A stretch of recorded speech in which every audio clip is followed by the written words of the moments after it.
Welcome to the ADHD Women's Wellbeing Podcast. I'm Kate Moore-Youssef, and I'm a wellbeing and lifestyle coach, EFT practitioner, mum to 4 kids, and passionate about helping more women to understand and accept their amazing ADHD brains. After speaking to many women just like me, and probably you, I know there is a need for more health and lifestyle support for women newly diagnosed with ADHD. In these conversations, you'll learn from insightful guests, hear new findings, and discover powerful perspectives and lifestyle tools to enable you to live your most fulfilled, calm, and purposeful life wherever you are on your ADHD journey. Here's today's episode. I am really delighted to welcome today someone who is highly specialised and very knowledgeable. His name is Dr Daniel Weisberg, and he is a clinical psychologist and the managing director of CAYP Psychology, which is an award-winning independent clinical psychology service for children, adolescents, and young people. And prior to founding CAYP, he also worked for NHS services for over 10 years and has a huge amount of experience working with children and adolescents and young people.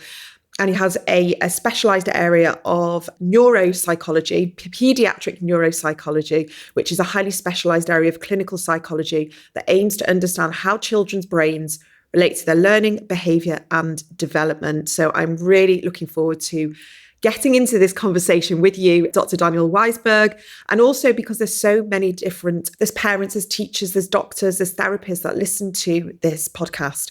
And so I'm really keen on getting the most up-to-date kind of on-the-ground information, what you're seeing, what's changing, what's evolving, so we can really advocate for the children. So welcome to the podcast. Thank you. And thank you for having me. And thank you for that introduction as well. It's always interesting to hear all those things that I've been through to get to this point. I don't see it in that way because my job is to really get a sense of exactly what's going on for children and young people now and getting the best possible support put into place. So I hope we can have a great conversation about it. Absolutely. I would love to be able to get into this I want to really help the listeners if they are listening and they are supporting children. But we don't have to, if you're not a parent yourself, but perhaps you've got nieces or nephews or grandchildren, or you are a teacher or working with children. I feel that unfortunately, children are still being very much let down, especially in the education system. I've got 4 children myself, and I've had to advocate very hard for all 4 of them. And that's come to me relatively easily because I have this knowledge and I have this experience and I work in this industry. But if you are having to advocate for a child who desperately needs help and support, and who the teachers aren't really aware or up to date with special education needs, who aren't up to date with how ADHD, dyslexia or autism present in the classroom, but also parents who perhaps just don't understand their children's behaviour. I think it's so important that we start being able to help them and support them from a kind and compassionate place. I would love to, I know this is a big question, but I'd love to know what you're kind of seeing this evolution since maybe the beginning of your career with children and adolescents to now. Are we getting to a better place of supporting these kids and helping them reach their potential? That is a brilliant question. And I wonder if it would be helpful to split it into 3 different areas, in that what we see with children and young people, what we see from a parenting point of view, but also what we see from a system, in inverted commas, point of view, because I think all 3 of them are developing and emerging in very different ways. Like, for example, the parenting support that I see now is remarkably far further ahead than it used to be. Parents are much more knowledgeable, much more aware. There is so much more support out there, huge amount of information, almost overloading with the amount of information that is possibly available out there. But generally, parents do exactly what you've just said, which is really want to advocate for their kids, get the best possible support, make sure that their child has the best possible access to everything around them, be it education, socially, emotionally. Parents want that and will push and push and push for it. The system, in inverted commas, is much more of a minefield, and I don't think has evolved at that same rate. The system is behind. So when I say the system, that's a massive combination of teachers, the local authority, EHCPs, the whole process side of managing. Can you just break down what EHCP is for people who may be listening to this in a different country? Of course. So an EHCP is an education, health and care plan. It's a legal document that a child can have that takes them all, goes with them all the way through education, that documents all of what their needs are and all of the provisions that are appropriate for them. But an EHCP is only provided for children with significant additional needs that cannot be met within a school's own resources. And so you have to apply for one of these EHCPs. I actually think every child should have one because it documents exactly what every child's individual needs are. However, that's not the process. It's a document that is provided for children with significant additional needs. In theory, emotional, psychological, health, academic, any particular set of difficulties. But you have to go through a huge application process in order to get it. And the first hurdle is, can school provide, or can an education service provide the recommendations that are needed for that child within their own resources? And this is the first battle that any parent and school will have, because the local authority will tend to say, school can deal with this, because it's such a massive piece of work to be able to get that whole plan. And so you then have to go through a process of proving that you can't manage with the available resources. Now, I, as a psychologist, do not subscribe to that approach. That approach essentially says we have to let our children fail before they get and right suffer. support. And suffering is a consequence of that. Absolutely agree. Now, how is that right? It's in any sense, it's not right. But all we are set up for in the UK in particular is that approach that parents say, we think they need more. Schools will do everything possible to try to meet those needs, but are maybe limited by resources. Maybe they see something different than what parents see at home, and potentially we'll come on to that. But then these children are almost left without the needs, without the provisions of what they actually need. And so they fail, disrupting their education, having an impact on their emotional and psychological well-being, and having consequences that go far beyond what maybe people are, or what the local authority perhaps are imagining. So that's what I mean by the system. I wonder if it might also be helpful to separate out in that schools and the local authority, because actually from experience, schools are exceptionally good actually at trying to meet children's needs.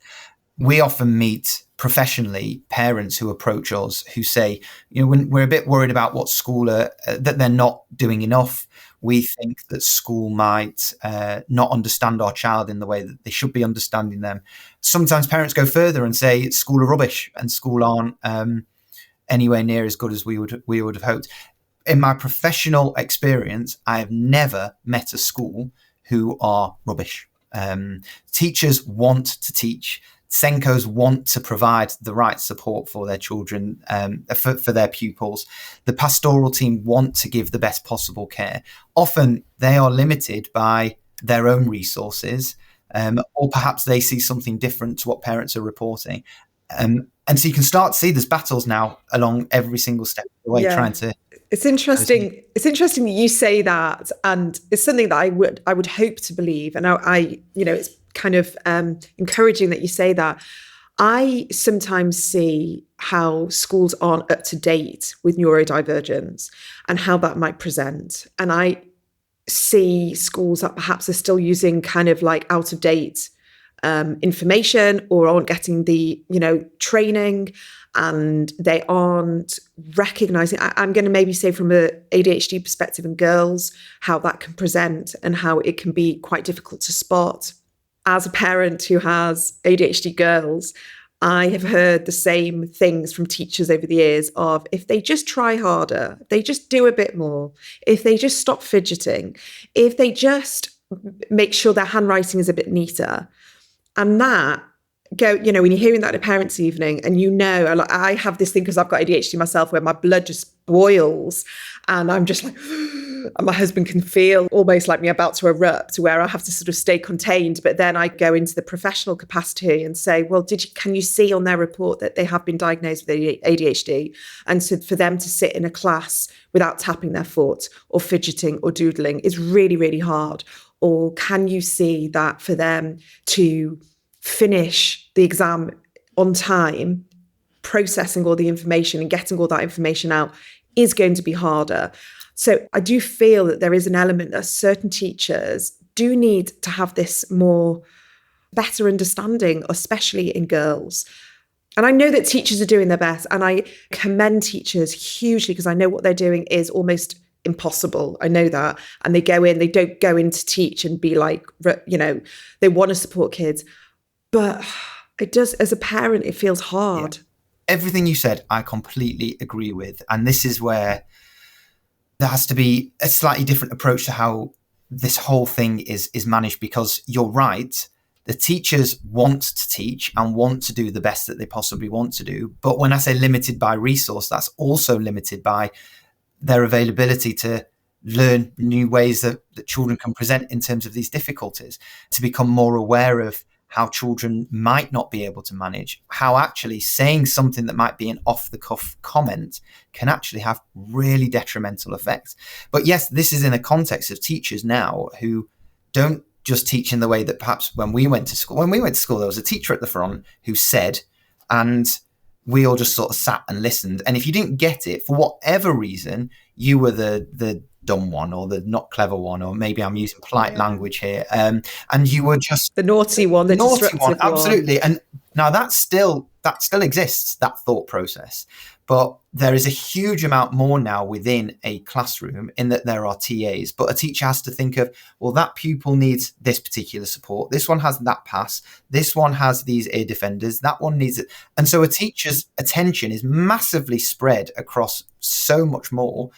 And so when professionals come in and say, well, actually, we now need to make you more aware of X, Y, and Z, that is not met with open arms going, yes, give me more. That's met with, oh my goodness me, more stuff to do. And they're drowning as it is. They're drowning in, and I know that. And it's very hard. It's hard. I can definitely would never want to bash a teacher. It's just, I just would, like you say, it's a system thing. Like something quite significant needs to change from the foundations a little bit, I think, because you can't have all this awareness and all this conversation and parents understanding ADHD and neurodivergence and all the different sorts of coexisting traits. And we have all of this, but then fundamentally things are still feeling quite archaic from the bottom up. Yeah. And that's absolutely the case. And also, we could say teachers are overloaded, X, Y, and Z, and support them all day, which I think we should. But that doesn't really help a child who's struggling, and a parent who says, well, actually, my child's needs still aren't being met. What can we do about it? And that's where support does come in handy, because it's really important that each child's needs are specifically met. Otherwise, they cannot access education in the way that we would hope that they could. Yeah. So in terms of sharing that understanding, I absolutely think there has to be a big drive in developing teachers' awareness of how ADHD presents in a classroom, how it can affect children in so many different ways, from masking and hiding things, from behaviors that might look like just naughtiness or defiance, all the way through to the children who cannot stay in their seat and are bouncing off the walls. And how does a teacher manage that in that kind, compassionate, understanding way? And how can parents support at home? How can the child support themselves? And so this is where all those different factors need to align, which is a lot easier said than done.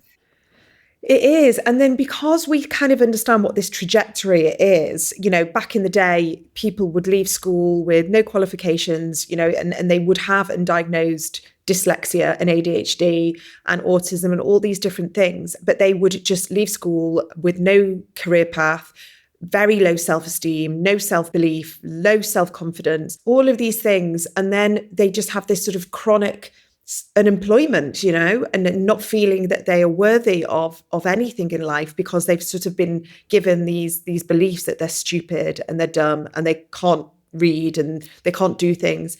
And I would love to see this opportunity start from the very beginning, where kids are supported so they can reach their potential, and we can see things like the prison population come down, or we can see things like kids kids knowing that they can get a job, and it's not reflective on their academic kind of success. So I know you haven't got the answers for this. No, but you're right. That is the ideal. It's absolutely ideal, because this is not bad children, which is what the easy explanation would be. It is absolutely not bad children. This is children who are trying to navigate a world that is different to them. And I always use that language of different, because there's nothing wrong here. It's just a different way of doing it. It just so happens that the majority of children manage in this way. The children who see it differently might be this way, but they're in a world that deals with that majority who see it this way. And so trying to navigate that is exceptionally challenging. Yeah. Are you supporting parents to get assessments? And are you helping parents understand maybe they've got like a foundational, say, ADHD assessment or a dyslexia assessment, and then helping people understand what these coexisting traits are? Because, it's not just this black and white autism, ADHD. We now know that autistic traits and ADHD traits all sort of intermerge with each other. We can have the co-diagnosis of both, but we can also have very often, and I think this is something that's really important to discuss, that there's a really high chance if you've got ADHD, you're going to have either dyslexia, dyscalculia, dyspraxia, anything like that. And I'm interested to hear your opinion on this, that will assessments and diagnoses start becoming a bit more of a umbrella or an overarching kind of description? Or do you still believe that it's very important we have these very separate labels? Because we know that it's not just one or the other, and it's not black and white. I think because of the challenges that undiagnosed difficulties can present, it's absolutely right to make sure that a child's needs are fully understood. And one of the best ways of doing that is an assessment. Now, at this point, we are really careful, and I think this is the right way to go about things, we should never just assess children straight away.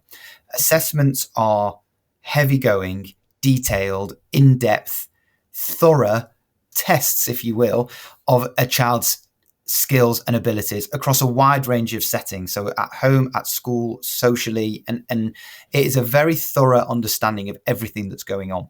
It is not an easy thing to be doing. So that's the first part, is there's a high demand on the child and the family. The second part is the question of, would a diagnosis actually lead to anything helpful? So as a psychologist, my background is in more of a formulation rather than a diagnosis. So a formulation is like a working understanding of what's going on. Why is this behavior there? What does that tell us about what that child needs? What's happening at home that's leading to this happening? And we're asking all these different questions that help us to understand the child that we see in front of us. Psychologists find that much more meaningful than just saying, well, you've got X diagnosis or Y condition. Because it's meaningful. Now, that is very nice and a very lovely approach to take. But if we just went to school and said, well, this child has got these traits because of this thing going on at home and that event's happened in their life, schools will sit and nod and go, great. But remember that last section, which is the system. The system works off diagnosis and labels and a condition, which is the language that we absolutely don't like using, because it tells you that there's something wrong with you, but that's not what we believe. It's just a difference. But the process says there has to be that label in order to access that support. And if an assessment, which potentially leads to a diagnosis, could then give you that support, then I would say go ahead with an assessment. But if we're just going to end up with a piece of paper that says you've got ADHD or you've got autism, and it makes no difference into a child's life, then that's probably a reason not to do an assessment. There is nothing wrong with a diagnosis. In fact, a diagnosis can bring a huge amount of comfort and meaning. We see it when adults perhaps get diagnosed later in life who've struggled all their way through. And then suddenly there is this meaning, this revelation that says, that is why. To offer that for children can be incredibly powerful. But again, there are so many different variables that we want to consider here, which include, will that be seen as a positive, that this is what it means. It doesn't stop you from living your life. We just need to make adjustments.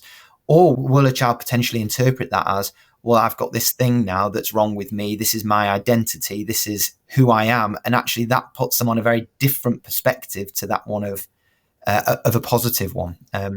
So we just have to tread very carefully, but it absolutely can be beneficial and certainly very meaningful and can bring the right amount of support.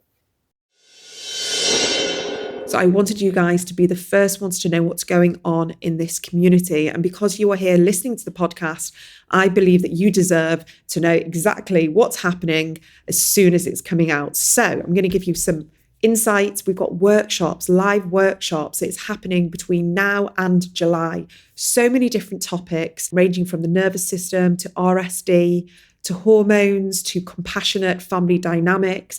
I'm trying to bring you a whole range so you can really balance your life, your daily life, alongside ADHD. I have the book out, the ADHD Women's Wellbeing Toolkit. It's now available for pre-order and will be out online in shops from the 17th of July. If you pre-order through my website, you will get some free gifts and some discounts on my online workshops.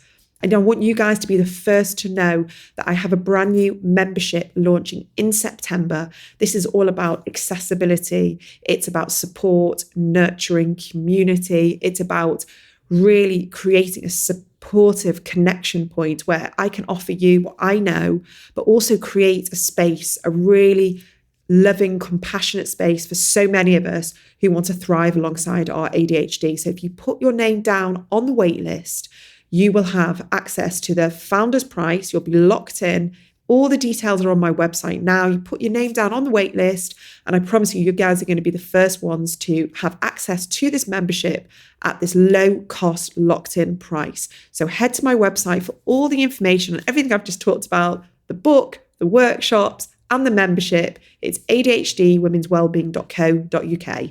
Thanks so much. What would you say age-wise? You know, again, you've got parents or caregivers listening to this, and they're thinking, I've suspected maybe from the age of 2 or 3 that there's something different going on with my child, you know, behavioral kind of traits or, you know, sensory traits, all different things. What would you say is sort of the optimum age, or is it different for each child? It is different, but I would never offer an ADHD assessment before the age of 6. And ideally not before the age of 8. And the reason for that is so often ADHD-like behaviours are actually well within the realms of normal. I know we should never use the word normal, but it's normal because it's everybody goes through these behaviours. And I wonder if I don't know if it's a British thing or if it's a human trait point of view, but we're very quick to see what's wrong. And you can see it in our language. Like, take terrible twos, for example. Terrible twos immediately says, well, that's a really difficult age because children are a nightmare. But actually, all terrible twos is a child who has developed skills at very different rates. So they've got a very spiky profile. So they might be able to, for example, eat food quite easily, but find it difficult to use a knife and fork. So they're then sort of battling that specific process. And so what does a 2-year-old do when they struggle with something? Let it all out through their behavior, or shout or throw or something like that. That is completely normal. We just call that terrible twos. It's more just, I don't know, neurodevelopmental spikiness, but I don't think that rolls off the tongue easily, does it? So yes, we're very quick to say, well, that's a problematic behavior, whereas actually I'm not convinced it is. It's just them developing at different rates. And if you look at the school environment, and of course schools are very different, but children go from being cared for at home when they're very young into perhaps a nursery setting. Nursery is all about play, a little bit of structured time, but play, interactions, fun, games, brightness, loudness, all the sort of exciting things. And generally the environment is hugely adaptable. So a child who might even struggle in those busy environments still has opportunities to go to play on their own, or to have much more quiet time, or a bit of a sensory space. So you wouldn't necessarily know that it's a problem because the environment is perfect for them. Then you progress at the age of 4 or 5 into more of a formal setting. And that early years, preschool and reception, is still play-based, but it suddenly becomes a bit more formal. And different schools go at different rates here. And some children are absolutely not ready for that. They still need that nursery-like environment or that outdoor environment much more than what they currently have. What's a 5-year-old going to do? Not sit down and listen to their teacher trying to teach early phonics. They're going to want to be up playing with the dinosaurs or in that sand train. Yes. Of course they are. Now, for a school who has a pretty traditional view of sit, listen, this is how you get prepared for primary school type thing, that becomes a problematic behavior. But that is well within the realms of normal.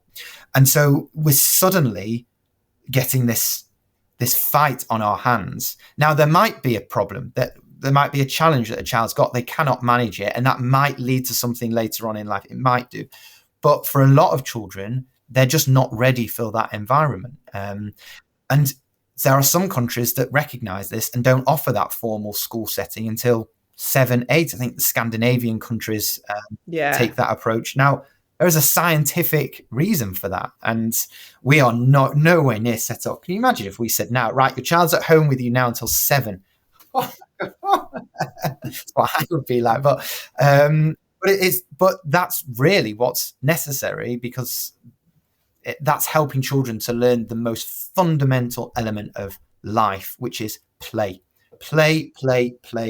That is what it's all about. And that's not what's offered in those early years, which then presents as ADHD-like behavior. So we need to sort of wait till children have grown out of that bit, which typically is around 8 years old. Yeah, I think that's so important that you say this. I mean, I have always been of this mindset that if I can get my kids outside, I will. And this is way before I had any understanding about ADHD and my own needs. But I always had this thing. If someone said to me, let's go to the indoor play, soft play thing, something in my body would just recoil, because the thought of like loads of screaming kids, bright lights, just being indoors, no windows, I would just be like, I can't do that. So I would miss out on social situations where all the other mums would sit and drink coffee and chat and just wouldn't even hear the noises of all these other kids screaming.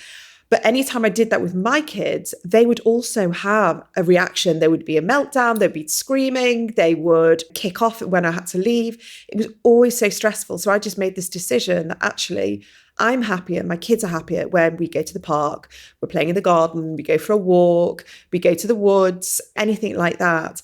And that was just all based intuitively on what I felt I needed to be a good parent, but also, my kids and their behavior and the outcome of us. They'd always be calmer, more tired, hungrier, and easier. When I got home, they just want to sit and watch TV and chill. And that was perfect. And I just wonder if we could adopt more of this mindset of like, how can we get kids outside more? And my youngest daughter goes to a school, they've got a forest school. It's only every other week, but she loves it, and they learn outside, and whatever the weather is, you have to pack all the wellies and the cagoules, and no matter what, they go outside. And she always comes back from school that day in a much better mood, like I've noticed.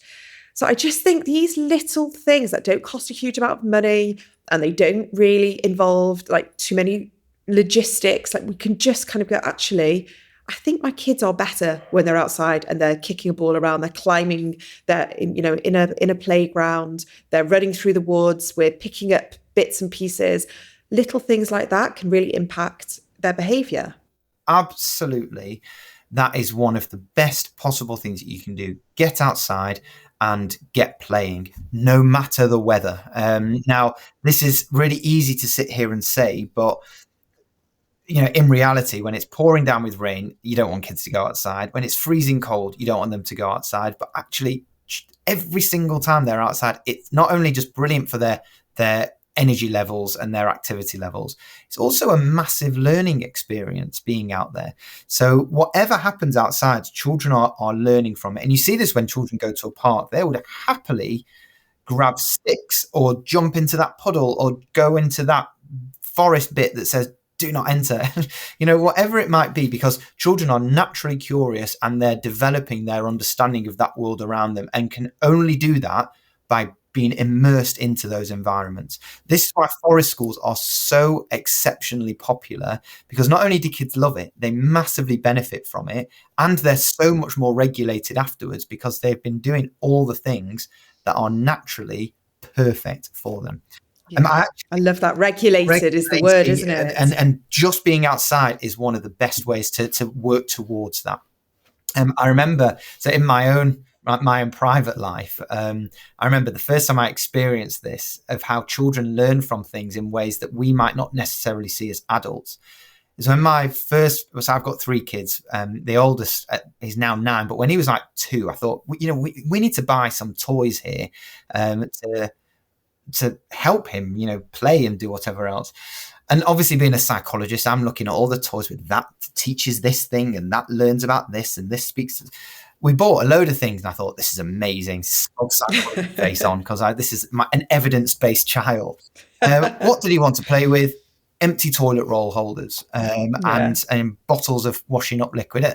That's it. That's it. I'm sat there like, oh, okay. But actually, the way children see the world is through their own eyes that I don't think we would ever be able to see, because we just see it from such a distorted parenting, disillusioned point of view. But children see it in a way that is amazing. So recently it snowed really badly, or really heavily is probably a better way to put it. I was like, oh my gosh, it's so warm and cozy inside. What do the kids want to do? Outdoors. And they were out for hours. Loved it. And they came back in exhausted and happy. So yes, outside playing is a massive one, but it leads on to the second part, which is playing. And I said this earlier, but playing is one of the best things that children can do. It's teaching them incredible skills of how to interact and develop their imagination and learn the value of social relationships and learn how things work.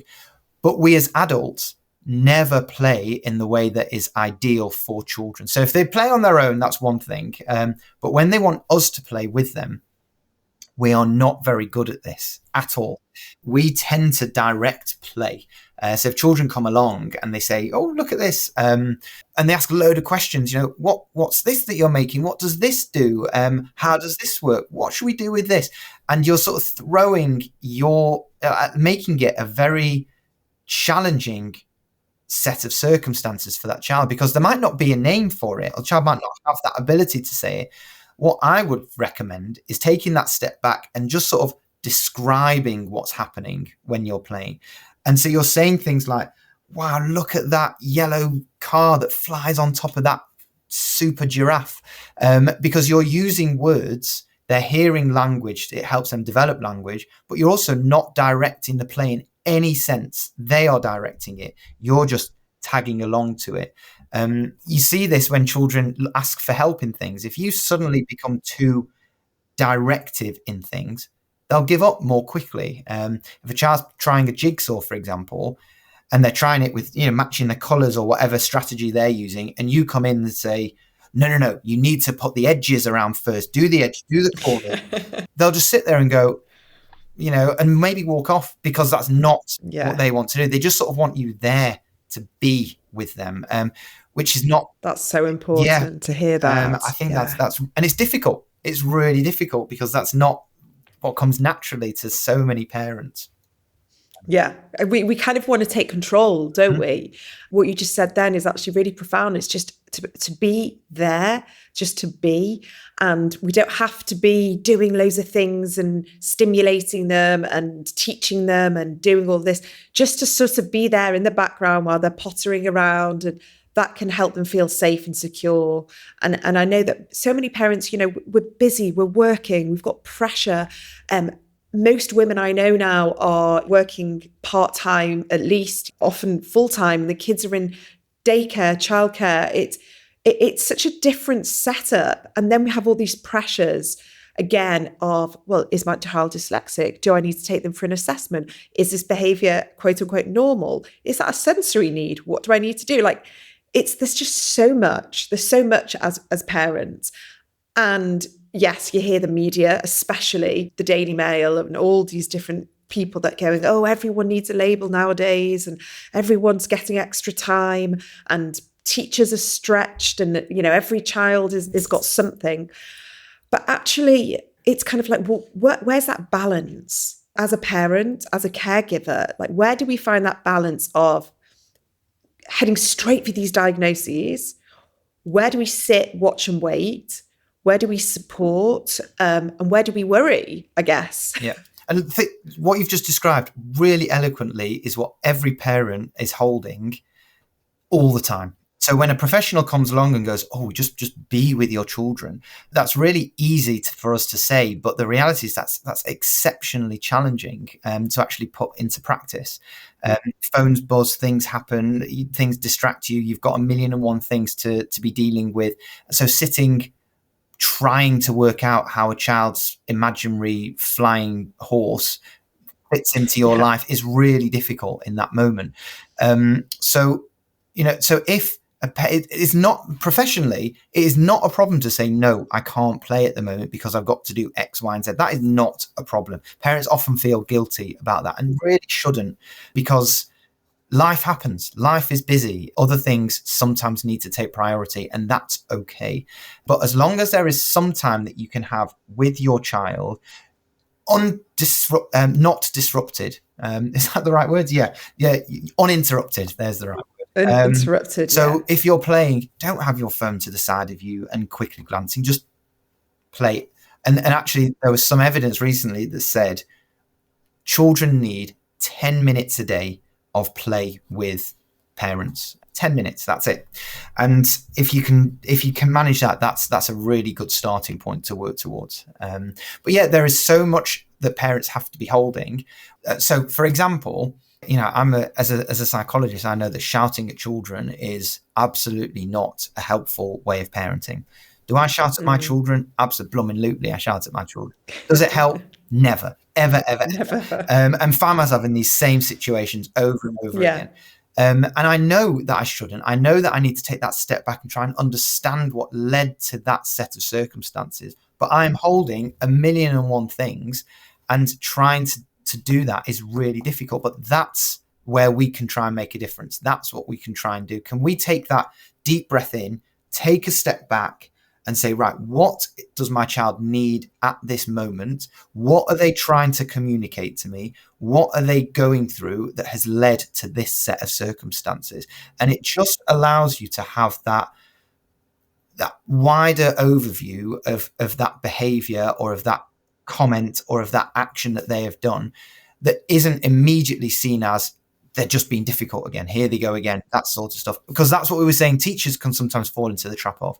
Well, we need to also do that as parents. How do we take that step back and just see it from a wider perspective? Every single thing that children do, everything is a communication. They are trying to tell you something. And it's sometimes a really ineffective way of telling you, but they're trying to tell you something. So we need to try and work out what it is that they are trying to tell us. That's a brilliant place. Yeah, that's really powerful because, when they're having that post-school meltdown, the tantrum, the shouting, the refusing, all of that. And as a tired, busy parent who's had a whole day, doing other things, it is hard. It's hard to find the patience, I guess, and the energy to then deal with that.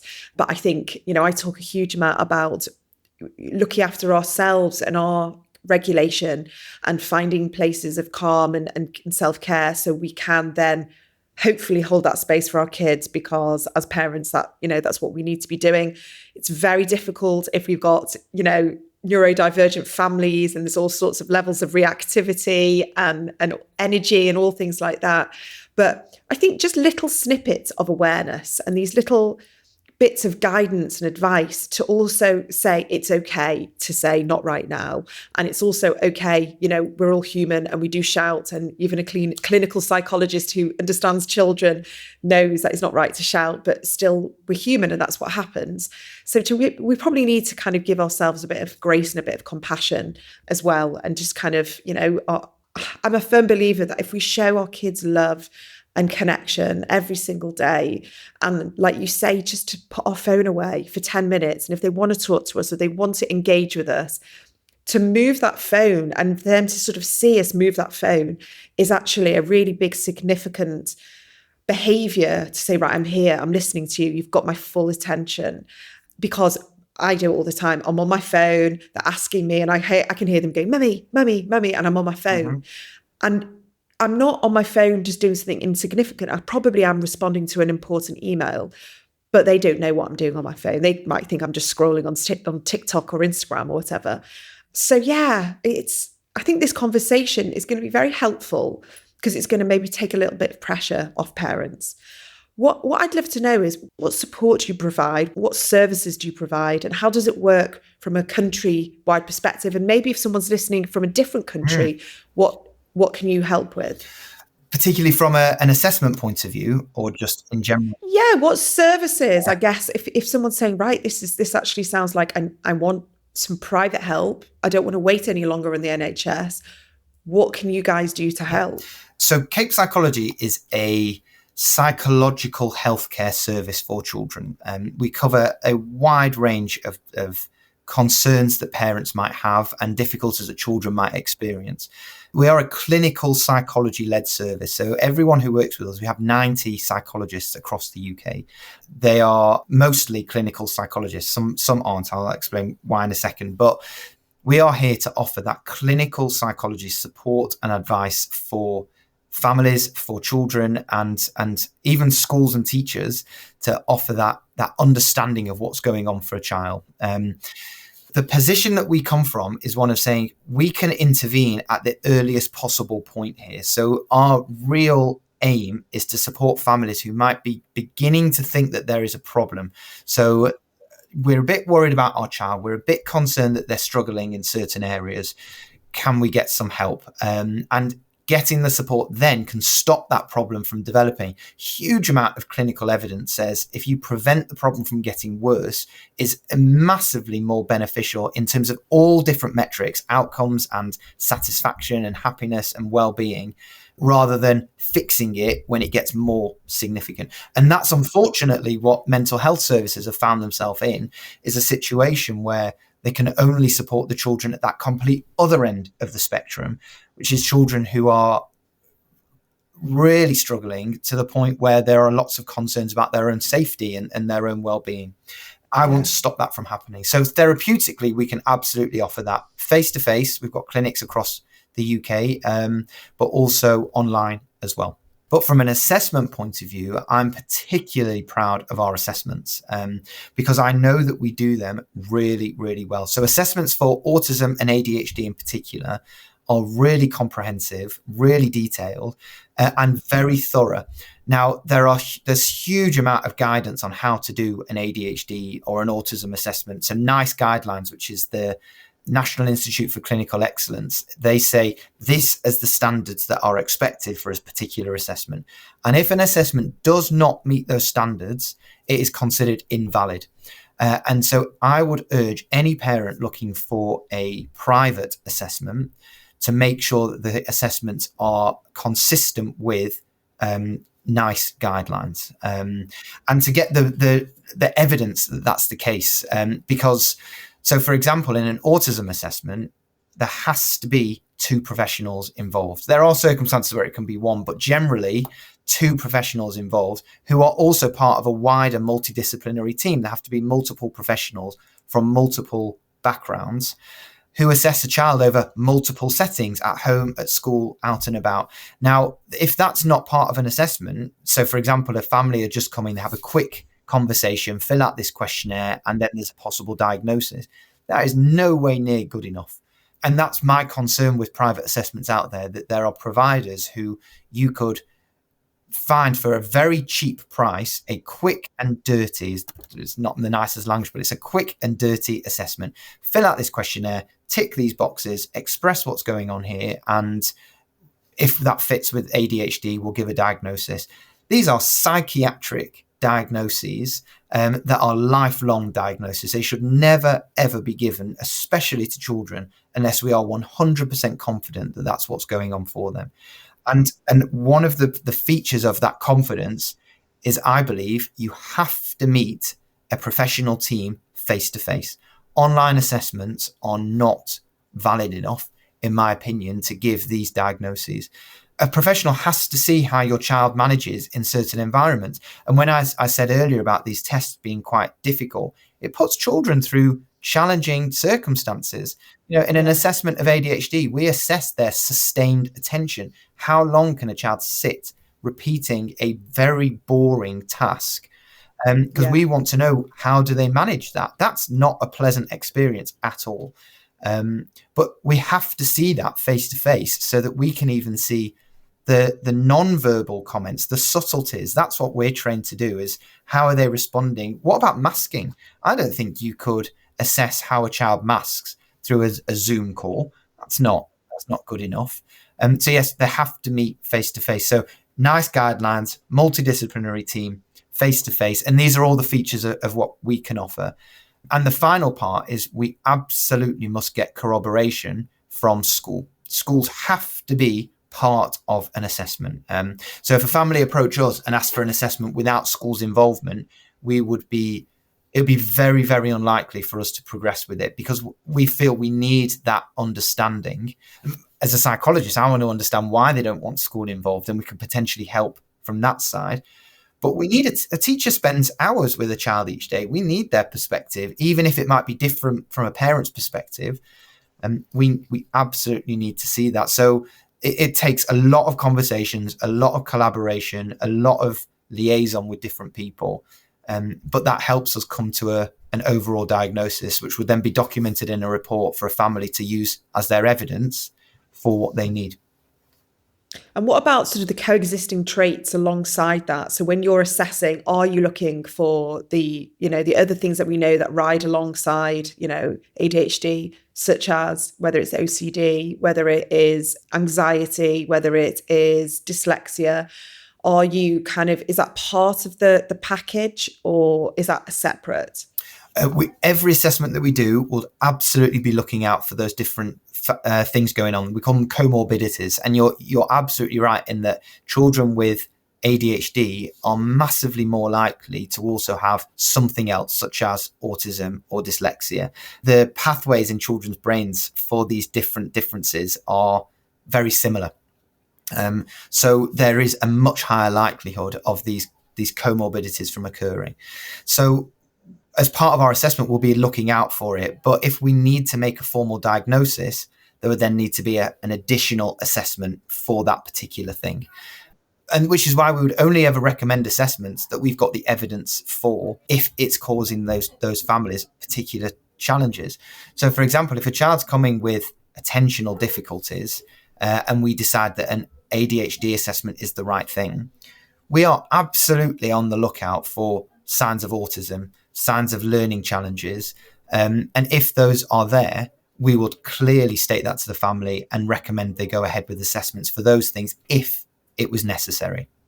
I just want to thank you so much for this, because, to hear all of this from a clinical psychologist who works day in and day out with lots of different difficulties and differences in childhood and adolescence, I think it's very validating for parents to hear this.